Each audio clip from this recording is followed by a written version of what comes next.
आइए, तो हमारा हिस्ट्री का जो एक सीरीज चल रहा था उसके अंतर्गत हमने वैदिक काल का पहला चरण अर्थात ऋग्वैदिक काल को हमने कल स्टडी किया था। आज हम उत्तर वैदिक काल को पढ़ने वाले हैं। मेरा डायग्राम कुछ इस टाइप से था। वैदिक काल को हमने दो भाग में बांटा था। एक को बोला था ऋग्वैदिक काल और दूसरे को हमने उत्तर वैदिक काल। उत्तर वैदिक काल, तो ऋग्वैदिक काल को हमने डिवीजन किया था 1500 से लेकर के 1000 बीसी और उत्तर वैदिक काल को हमने कहा था 1000 बीसी से लेकर के 600 बीसीई या बीसी तक, बिफोर कॉमन एरा तक। ठीक, तो ये वाला सेगमेंट ऑलरेडी हम कर चुके हैं। इसका रेफरेंस हमको इस काल में भी देखने को मिलेगा। जैसे हमने कहा था कि ऋग्वैदिक काल में यानी कि सतलज नदी से लेकर के गंगा नदी, सतलज नदी से लेकर के ये यमुना नदी तक के क्षेत्र को हम ब्रह्मवर्त कहते थे। ठीक, और हमने यही बात कहा था कि यमुना नदी से लेकर के गंगा नदी वाले क्षेत्र को हम आर्यावर्त कहते हैं। यही आर्यावर्त की चर्चा महाभारत में किया गया है। इसी आर्यावर्त की चर्चा कहाँ किया गया है? पुराणों में किया गया है। तो उत्तर वैदिक काल को जानने का जो हमारे पास स्रोत होगा यो होगा यजुर्वेद, अर्थववेद, सामवेद, पुराण, ETC एज इट इज़ यहाँ पे चलता जाएगा। तो इस कालखंड की जब हम बात करते हैं तो यमुना नदी से नीचे और गंगेटिक वाला जो प्लेन है अर्थात गंगा और यमुना नदी के जो दोआब वाला क्षेत्र है उन्हीं क्षेत्र में आर्यों का प्रसार होता है। और इस काल की खूबी ये हो जाती है कि लोग जो है लोहा से जानकारी मतलब लोहा को जानने लगता है। यहाँ पे हमने अयस्क धातु का बात किया था। अयस्क धातु मुख्य रूप से किसके लिए बात किया जाता था? तांबा के लिए प्लस कांसा के लिए क्या किया जाता? अयस्क धातु। लेकिन इस काल में हमने कहा था कि लोग लोहा से जानकार नहीं थे, लेकिन इस काल में लोग लोहा से क्या होते हैं? परिचित हो जाते हैं। और इसी का नतीजा है कि ऋग्वैदिक काल जो कि एक कबीलाई समाज है, अब यहाँ पे अब हम देखते हैं कि राज्य का कंसेप्ट यहाँ पे अब उभरने लगता है। तो इन्हीं परिप्रेक्ष्य में आज हम उत्तर वैदिक काल को सिलसिलेवार ढंग से पढ़ने की प्रयास करते हैं। उत्तर वैदिक का बात करते हैं। उत्तर वैदिक काल, जब हम उत्तर वैदिक काल का बात करते हैं तो पहला पॉइंट निकल के आता है इस काल का प्रचार प्रसार कैसे होता है? तो लौह प्रौद्योगिकी की प्रारंभिक अवस्था क्या हो जाता है? तो यहाँ पे फल फूलने लगता है। फलस्वरूप हम बड़े पैमाना पर ये जो जलोढ़ मिट्टी है, गंगेटिक और यमुना रीजन का जो जलोढ़ वाला मिट्टी है उसको हम साफ करना प्रारंभ कर देते हैं। और फिर हम देखते हैं कि गंगा के आसपास का जितने भी महाजनपद, ठीक, जो अभी फिलहाल मतलब 6 सेंचुरी BC के बाद अर्थात महाजनपदों का काल आ जाता है। तो इस महाजनपद वाले क्षेत्र में हम देखते हैं कि नए राज्यों का उदय बखूबी होने लगता है।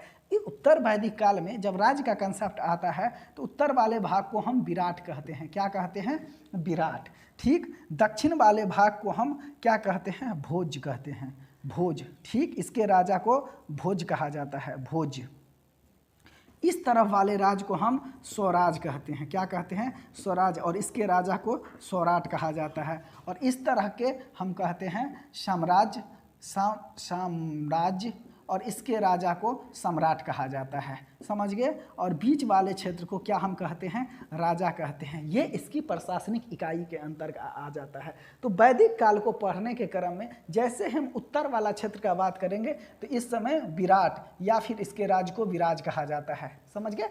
विराज या वैराज कहीं पे लिखा रहेगा, साम्राज्य या सम्राट, भोज या भोज, राजा मध्य वाले क्षेत्र को। और पश्चिम में खास करके आप महाराष्ट्र वाले रीजन में जाइएगा तो वहाँ पे स्वराज्य का कंसेप्ट निकल के आता है, सौराट का कंसेप्ट निकल के आता है। तो उत्तर वैदिक काल की जब शैशव अवस्था होता है तो लौह प्रौद्योगिकी के विकास के साथ ही यहाँ पे राज्यों का निर्माण होना प्रारंभ हो जाता है। और बलि, ऋग्वैदिक काल में बलि क्या था? बलि एक स्वैच्छिक कर था। क्या था? स्वैच्छिक कर था। अब ये क्या हो जाता है? अनिवार्य हो जाता है और 1/16वां हिस्सा 1/16वां हिस्सा क्या होता है, तो देना होता है। इन्हीं परिप्रेक्ष्य में हम यहाँ की सामाजिक, यहाँ की आर्थिक, यहाँ की राजनीतिक, यहाँ की सांस्कृतिक धरोहर को हम यहाँ पे पढ़ने वाले हैं। एक बात और, जब यहाँ पे हम बात करते हैं समाज का, तो ऋग्वैदिक काल में जो वर्ण व्यवस्था देखते हैं कि बहुत ही कठोर था, अर्थात ब्रह्मा के मुख से हम क्या कहते हैं, ब्राह्मण का उत्पत्ति हुआ है। ठीक, ये भुजा से हम क्या कहते हैं कि भुजा से क्षत्रिय का उत्पत्ति हुआ है। फिर हम कहते हैं कि जांघा से वैश्य का उत्पत्ति हुआ है। और फिर हम कहते हैं पैर से किसका हुआ है, शूद्र से हुआ है। अर्थात ऋग्वेद में इस बात की चर्चा किया गया है कि एक विराट पुरुष है और उस विराट पुरुष के मुख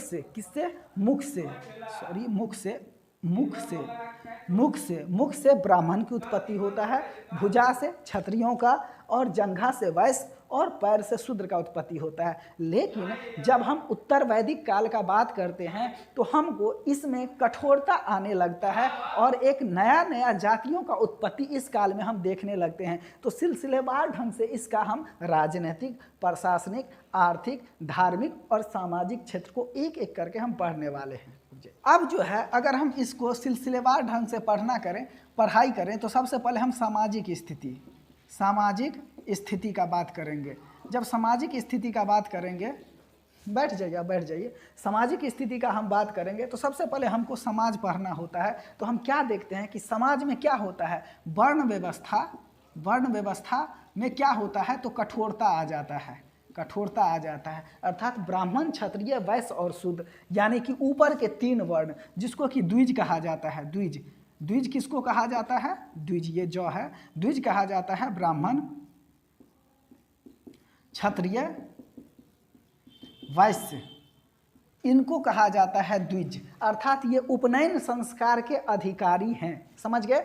और बाकी के एक जो वर्ण वर्ता है शूद्र क्या करता है, इसको सेवा देने का काम करता है। ऋग्वैदिक काल के समाज में देखते हैं तो ये और ये क्या है, समाज के सर्वोच्च वर्ग में आते हैं, और ये शूद्र जो है इनकी सेवा करने का काम करते हैं। अर्थात ये हम देखते हैं कि कर इस समय में भी देता है, किस समय में, अर्थात किस समय में, उत्तर वैदिक काल में। और इस समय में ये भी क्या करता है, तो शासन के काम करता है, और ब्राह्मण इसका सहयोग देने का काम करता है। तो यही संस्था अभी भी चल रहा है। वैसे ही जाबालोपनिषद में इस बात का जिक्र किया गया है कि यहाँ पे कुल मिलाकर के 4 वर्णों में बांटा गया है, ठीक ना।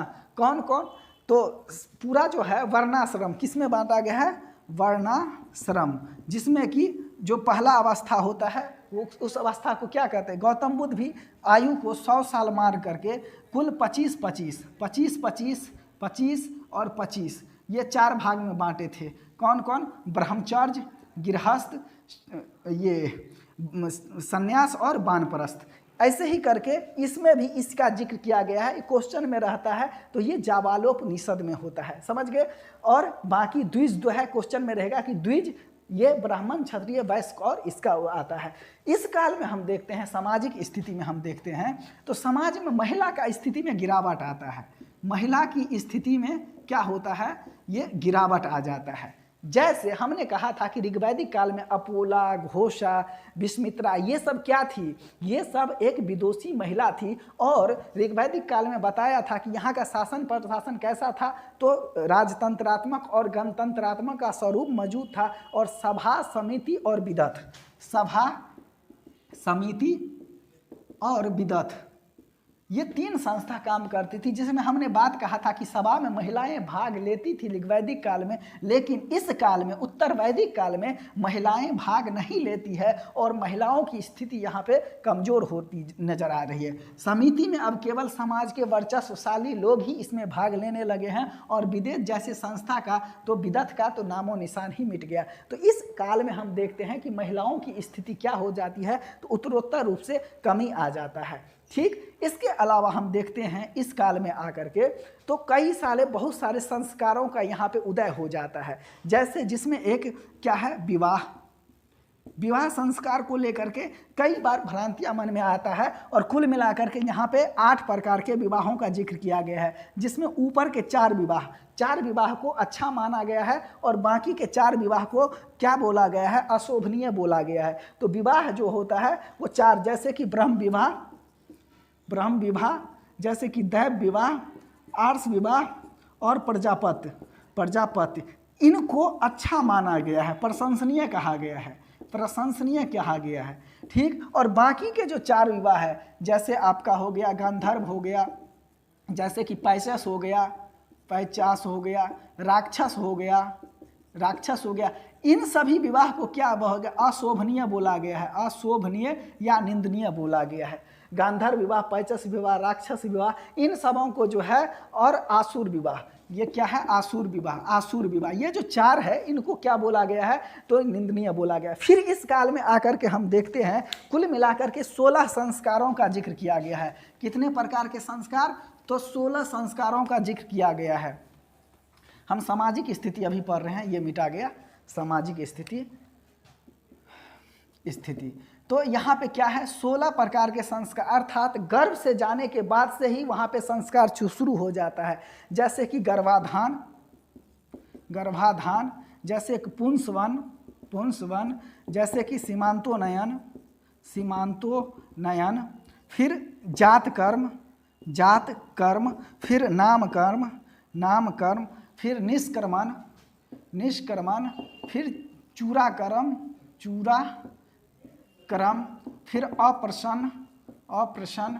उसके अलावा फिर देखते हैं कि विद्या आरंभ, उसके अलावा है वेदा आरंभ, फिर है केशांत, सीमांतोनयन, और फिर है समावर्तन,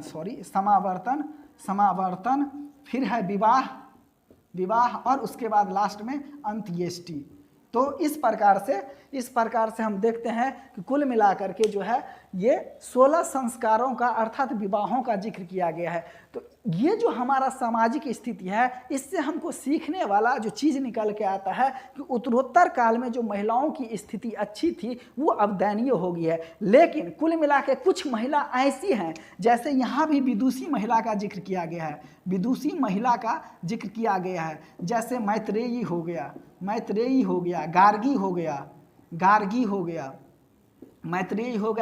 हो गया, ये सब क्या है, ये सब विदुषी महिला हैं और इस काल में भी मौजूद थे। लेकिन उत्तरोत्तर रूप से हम देखते हैं कि सामाजिक स्थिति में महिलाओं की स्थिति में गिरावट आई है और शूद्र जो है इन ऊपर के तीनों वर्णों की सेवा करने का काम कर रहा है। यहाँ पे जो संस्कार हैं और साथ ही जो कह सकते हैं कि जो कर्म होता है ना समाज में, उसमें वृद्धि हुआ है, अर्थात कर्म कांडों की वृद्धि हुई है, कर्म कांडों की यहाँ पे क्या हुई है, वृद्धि हुई है। तो समाज में हम देखते हैं कि ये सब नजर आ रहा है। इसके बाद हम आगे देखते हैं राजनीतिक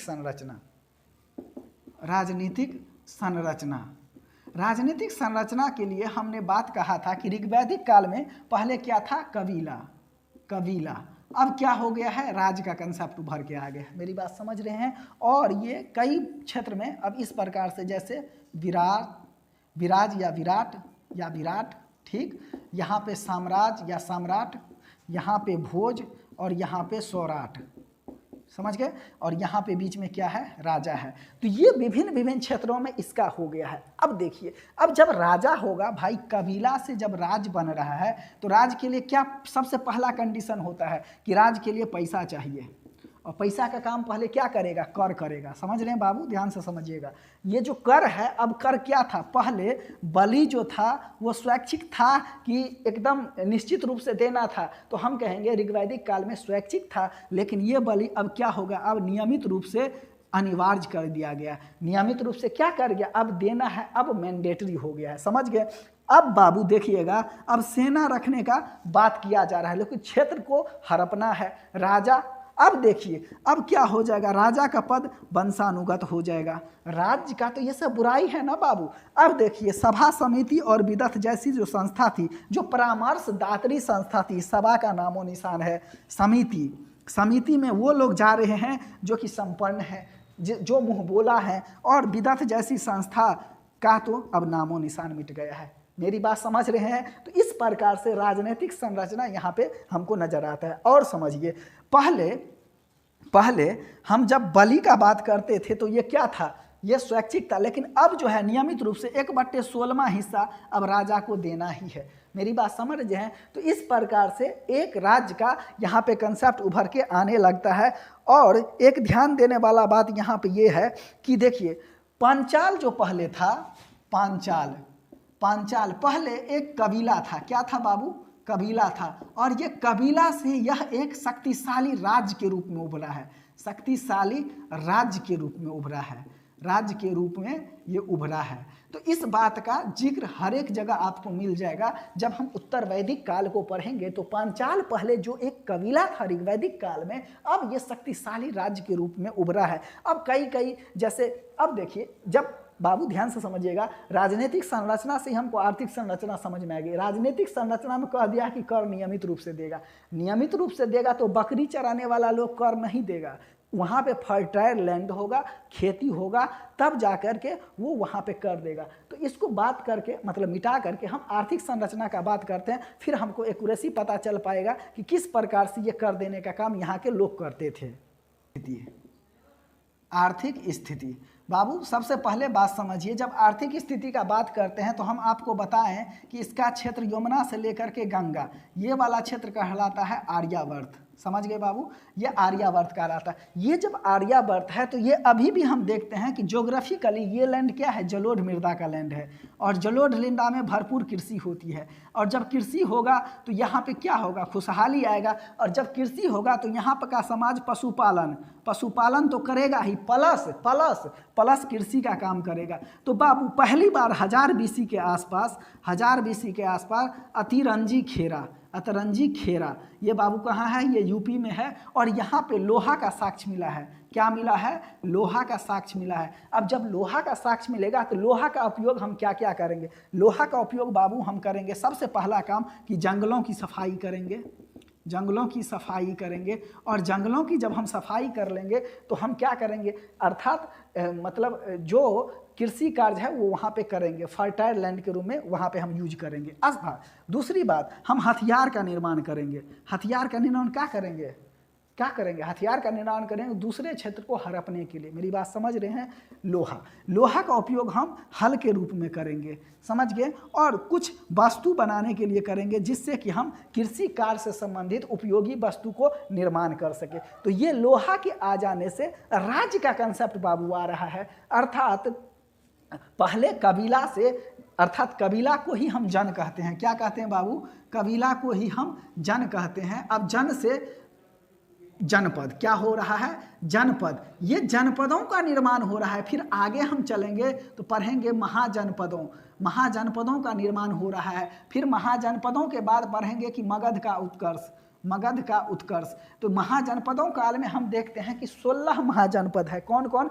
अंग, मगध, काशी, वत्स, कोसल, सुरसेन, पांचाल, क्रू, चेदी, अवंती, गांधार, कंबोज, अस्मक, बज्झी, मल और मत्स्य। लेकिन अभी हम बाबू किस कालखंड में हैं? तो अभी हम जनपद के काल में हैं। हम किस काल में हैं? हम जनपद के काल में हैं। उत्तर वैदिक काल को पढ़ रहे हैं। और यहाँ पे लोहा आ गया है। अतरंजी खेला में हमको इसका साक्ष्य मिल गया है। अब लोहा आ गया है, जंगलों की सफाई हो गई है, कृषि कार्य होने लगा है। अब कृषि कार्य होने लगा है तो राजा क्या करेगा? अधिशेष के रूप में नियमित कर लेगा। और यही नियमित कर 1/16वां हिस्सा के रूप में लेने लगेगा। पशुपालन जो पहले से चलता आ रहा है वो पशुपालन चलता ही रहेगा। और आर्थिक स्थिति ही हमको डिसाइड करेगा कि हमारा राजनीतिक कैसा हो और हम धर्म को किस ओर लेकर जा रहे हैं। अब हम धार्मिक स्थिति का जब बात करेंगे तो वहाँ देखेंगे कि राजा अपनी शक्ति में वृद्धि के लिए ब्राह्मणों की सहायता से, अर्थात अगर किसी एक वर्ग का उत्तर वैदिक काल में सबसे ज़्यादा प्रभुत्व बढ़ा है तो राजा से भी ज़्यादा प्रभुत्व बढ़ा है ब्राह्मण का।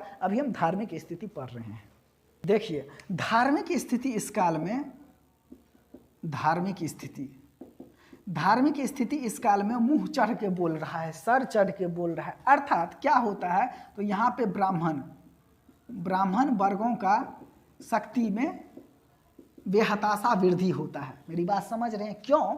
अब ये नया कर्मकांडीय व्यवस्था में यज्ञ की प्रधानता, यज्ञ की प्रधानता हो रही है। जैसे कई सारे यज्ञ हैं बाबू।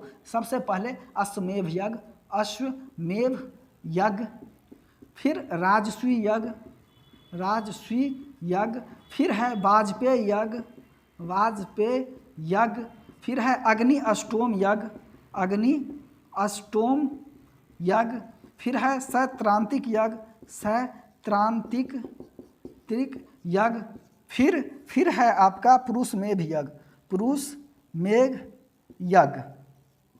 बाबू अश्वमेध यज्ञ क्या होता है, यहाँ पे क्या होता है, घोड़ा को छोड़ दिया जाता है, समझ गए, और जितना दूर घोड़ा जा कर के दौड़ के वापस राजा के पास आ जाता है और ये मान लिया जाता है कि अगर किसी घोड़ा को कोई रोका नहीं तो वो क्षेत्र किसका हो जाता है, उस राज्य का हो जाता है जिस राज्य में कि लोगों ने घोड़ा को छोड़ा है। एक बात और याद रखिएगा, याद रखने वाला बात यह है कि जब आप रामायण देखते हैं तो घोड़ा को छोड़ देता है और लव कुश नाम का भाई जो है उस घोड़ा को पकड़ लेता है, कहता है लड़ाई करो। मेरी बात समझ पा रहे होंगे, तो कुछ इसी टाइप से यहाँ भी होता है। राजसूय यज्ञ में क्या होता है, राजा अपना जो गद्दी पे जाना होता है बैठते वक्त जो यज्ञ करवाते हैं उसको राजसूय यज्ञ कहा जाता है। वाजपेयी यज्ञ में इसमें रथ दौड़ का आयोजन किया जाता है। किस चीज़ का, रथ दौड़ का। अग्नि अष्टोम यज्ञ पापों की क्षय के लिए किया जाता है, समझे। सैत्रांतिक इसमें सूरा की आहुति दिया जाता है, सूरा मतलब एक प्रकार का मदिरा जिसको बोलते हैं उसकी आहुति। और पुरुष यज्ञ में यहाँ पे ज्ञानी व्यक्ति, ज्ञानी पुरुषों को क्या दिया, बलि दिया जाता है, डैट सेट, ये समझे। तो ज्ञानी पुरुषों को यहाँ पे बलि दिया जाता है। वजह क्या है, वजह एक ही है कि कर्मकांडीय व्यवस्था का वृद्धि हो रहा है और यहाँ पे ब्राह्मण वर्ग की वृद्धि होने के साथ ही ये जो है राजा को कहता है कि अगर आप करेंगे तो आपके राज्य में वर्षा अच्छा से होगा, आप दूसरे राज्यों को जीत पाएंगे, आपका जो ग्रह है, ज्योतिष है, वो आपके साथ चलता रहेगा और सब आपके यहाँ जनता जो है खुशहाल हो पाएगी। तो एक तो यहाँ पे पहला धार्मिक स्थिति में देखें कि ब्राह्मणों वर्गों की शक्ति में वृद्धि होता है, यज्ञ की प्रधानता यहाँ पे सर चढ़ के बोल रहा होता है, समझे। देखिए आर्थिक स्थिति जब पढ़ा रहे थे तो जब बार बार शूद्रों का जिक्र आता है तो यहाँ पे शूद्रों की सहायता से ही कृषि कार्य किया जाता था और यही शूद्र क्या करते हैं, ऊपर के 3 वर्ग जिसको कि द्विज कहा जाता है, द्विज को सेवा करने का भी काम करते हैं। तो किसी भी स्थिति में शूद्र जो है यहाँ पे इसको घाटा हो रहा है, चाहे धार्मिक रूप से हो चाहे आर्थिक रूप से हो, उनको यहाँ पे घाटा होते दिख रहा है। इसके अलावा जैसे कुछ देवता, जैसे पहले पशुओं की देवता होता था ऋग्वैदिक काल में पूषण, समझे, पूषण। अब यह पूषण क्या हो गया है, शूद्रों की देवता हो गया है, समझ गए। इसके अलावा इंद्र की स्थिति भी क्या हो गई है, कमजोर हो गई है। इंद्र की स्थिति क्या हो गई है, कमजोर हो गई है। फिर हम देखते हैं कि सरस्वती नदी जो कि पहले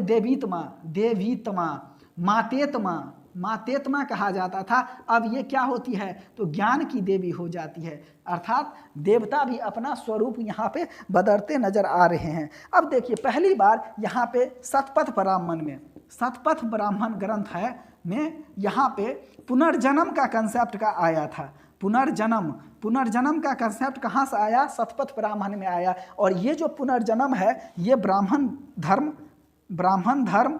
प्लस जैन धर्म प्लस बौद्ध धर्म प्लस सिख धर्म, ये पुनर्जन्म का कंसेप्ट करीब हर एक जन्म में, मतलब हर एक धर्म में हमको देखने को मिलता है।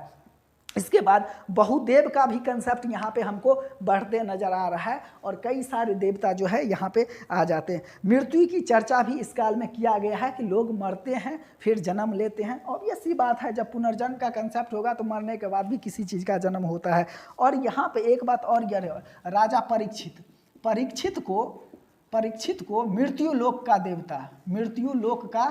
देवता यहाँ पे कहा जाने लगा है। तो ओवरऑल धार्मिक रूप से कुल मिलाकर के इतना ही बात निकल के आता है, कई सारे वेद अच्छे।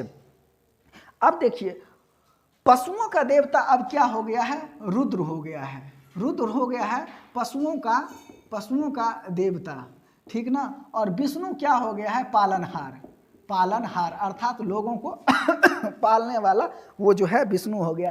तो यही था यहाँ का धार्मिक स्थिति। देखते हैं कि मूर्ति पूजा मूर्ति पूजा भी प्रारंभ हो गया था और ऋग्वेद से संबंधित जितने भी वेद हैं उसको भी यहाँ पे, जैसे ब्राह्मण ग्रंथ की यहाँ पे ऋग्वेद और उससे संबंधित पुरोहितों की चर्चा क्या है, ऋग्वेद और इसके पुरोहित को क्या बोला जाता है, होर्ता बोला जाता है। ठीक, यजुर्वेद के पुरोहित को बोला जाता है आवार्ध्यो। ठीक, सामवेद इसके पुरोहितों को बोला जाता है उद्गाता। ठीक, और अर्थवेद को बोला जाता है ब्रह्म। तो इस प्रकार से इस काल में हम देखते हैं कि वेद और उसके अलग अलग क्या होते हैं, तो पुरोहित हो जाते हैं। क्या होते हैं, वेद हो जाता है और उसके अलग अलग पुरोहित हो जाते हैं। ये उत्तर वैदिक काल का देन है, अर्थात मूर्ति पूजा का प्रारंभ हो जाता है, वेद के विभिन्न पुरोहित हो जाते हैं, लिख दिए हैं। तो उत्तर वैदिक काल में धर्म से इतना ही चीज़ आप निकल के आता है, कर लीजिए।